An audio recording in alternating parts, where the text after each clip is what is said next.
सभे मगहिया भाई बहन के भूलेटन काका के राम राम आथिन मगहिया खबर में सुनथिन देश दुनिया के खबर। उपराष्ट्रपति जगदीश धनखड़ के इस्तीफा राष्ट्रपति मुर्मू स्वीकार कैलन। उन्हें प्रधानमंत्री कहलन कि उपराष्ट्रपति के उत्तम स्वास्थ्य हो जाए। आज विपक्षी सभी करिया कपड़ा पहन के निकलतन मार्च। प्रधानमंत्री नरेंद्र मोदी आज इंग्लैंड और मालदीव के यात्रा पर होतन रवाना। राष्ट्रपति द्रौपदी मुर्मू के पूछल गल 14 को सवाल पर विचार करत सुप्रीम कोर्ट। पटना जू में जल्दी शेर, चिंपैंजी और जिराफ लावल जाए। 62 बच्छर बाद मिग 21 के होए सेना से विदाई। बोइंग कंपनी 3 गो अपाचे लड़ाकू हेलीकॉप्टर सेना के दे। मुजफ्फरपुर में वंदे भारत ट्रेन पर पथराव के घटना होल है। कांग्रेस के टैक्स में छूट के मांग खारिज कर देवल गए। कांग्रेस 199.15 करोड़ के छूट मांग रहा है।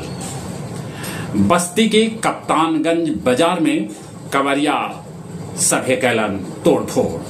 उन्हें ग्वालियर में एगो कार 3 गो कवरिया के कुचल दिलक, जगह से हो गए मौत। कल जाई थे कि कार के टायर फट गए रखल।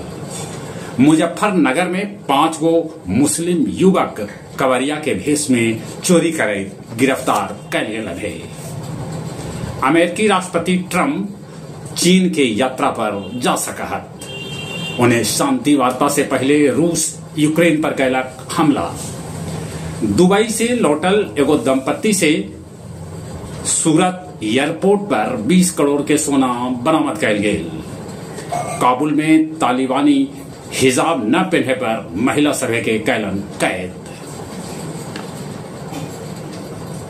जल्दीए इलाज लेल भारत के डॉक्टर बांग्लादेश जतन। बांग्लादेश में वो हेलीकॉप्टर स्कूल पर गिर गया हल, जगह में 100 से बेसी लोग जर के हो गए हल घायल। शेरघाटी डॉक्टर हत्याकांड के हमलावर के तस्वीर पुलिस कैला के जारी। परैया निवासी दरोगा रामपुर यादव हरनौत में कर लेलन आत्महत्या। विदेशी दारू के साथ 2 गो युवक के गया पुलिस कैला गिरफ्तार।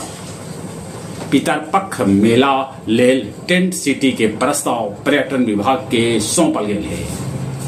खिजर सराय में एगो पति गुस्सा में आके अपन पत्नी के जीभ काट लेलक। आओ अब कुछ खेल के समाचार। इंग्लैंड के मैनचेस्टर में चौथा टेस्ट मैच आज से।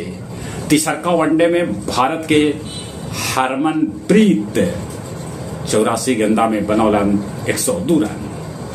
अंडर 70 विश्व कुश्ती में भारतीय खिलाड़ी वीजा न भेटाइल, जकरा चलते न जा सकलन। गोल्ड मेडलिस्ट सभे के अब दिल्ली सरकार देतक 7 करोड़ रुपया। चलिए एक बार फिर से अपने सभे के भूलेटन काका के राम राम।